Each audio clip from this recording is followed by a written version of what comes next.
Hi friends, நம்ம இப்போ ஒரு என்கேஜ்மெண்ட் ஃபங்க்ஷனுக்கு வந்திருக்கோம். அவரோட தம்பிக்கு. அதனால எல்லா ஃபங்க்ஷனாக முடிச்சுட்டு நானும் அவங்கள சாப்பிட்றதுக்காக உட்காந்துருக்கோம்.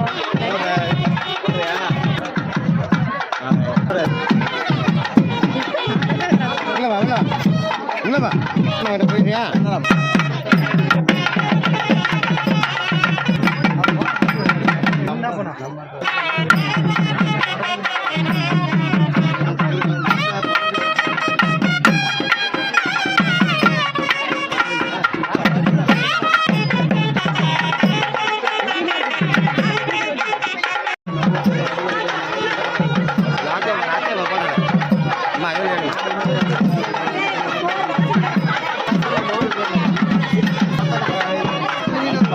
முடிஞ்ச அளவுக்கு எந்த ஒரு ஃபங்க்ஷனுமே மிஸ் பண்ணிடாதீங்க. இன்னைக்கு இந்த ஃபங்க்ஷன் அட்டன் பண்ணதில் எனக்கு ரொம்பவே ஹாப்பியாக இருந்துச்சு. ரொம்ப சூப்பராக பண்ணியிருந்தாங்க. நம்மளோட சேனல் சப்ஸ்கிரைப் பண்ணுங்கள், பெல் பட்டனை கிளிக் பண்ணுங்கள், மறக்காத லைக் பண்ணுங்கள்.